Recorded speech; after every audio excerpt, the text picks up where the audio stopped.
Good morning. I'm Yvette Brisco Taylor, and I'm one of the new assistant principals here at Kirk Middle School.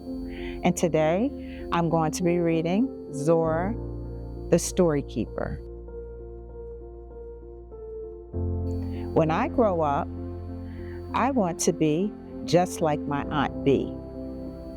She is the best storyteller I know. Aunt Bea used to teach acting classes, and sometimes she dresses up in costumes and uses funny voices when she tells her stories. She says everyone has a story worth telling. Each day after school, Aunt Bea reads to me from the pages of our family book while Mom and Dad are working. I learned that Grandma Jean used to coach a swim team. Aunt Bea pulls on a swim cap and swings a whistle around her finger when she tells that story. We also read that Grandpa Tom preached sermons in our neighborhood church in Chicago. So Aunt Bea wears a purple robe and dabs her forehead with a white cloth. Sometimes I dress up too, and her kitchen becomes our stage. My page is near the end of the book. I think about what Aunt Bea will read about me. Maybe that I like making snow angels and running races with my cousins at our family reunions.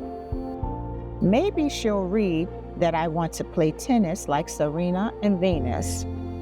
I plan to be a veterinarian, and I hope to visit all 54 countries in Africa one day. What's written on my page?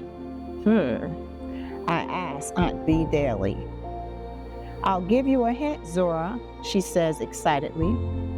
It's something we both love to do.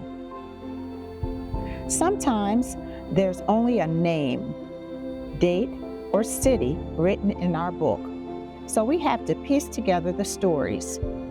Aunt Bea says I have a good memory and the gift of gab. The only two things you need to be a good storyteller. One day, the family book is open to Uncle Ted's page, but Aunt Bea isn't in costume yet. She's resting. She opens her eyes when I touch her shoulder and tells me I'll need to help her today. I bring over my toy soldiers and line them up on the arm of her chair. Aunt Bea smiles as I shout orders to my platoon, just like Uncle Ted did. He was a fighter pilot in World War II. When one of his men fell to the ground during the battle, Uncle Ted risked his life and flew him to safety. With each story, we get closer to my page. But lately, Aunt Bea hasn't touched her costumes. All of her stories sound the same, and she's been missing words while she reads. I get scared, but she makes me promise I won't worry Uncle Ralph or Mom and Dad about it. Aunt Bea, what's wrong? I ask. She makes space for me at the end of her bed. Nothing, Zora, she tells me. Everything's fine. Her voice is tiny, almost a whisper, like she's far away.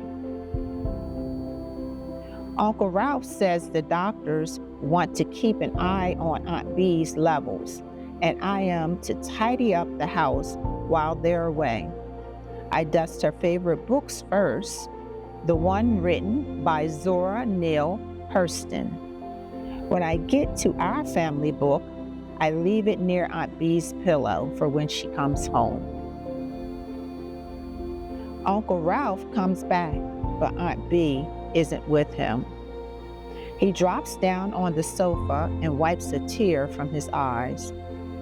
Miles Davis is singing about love in the background.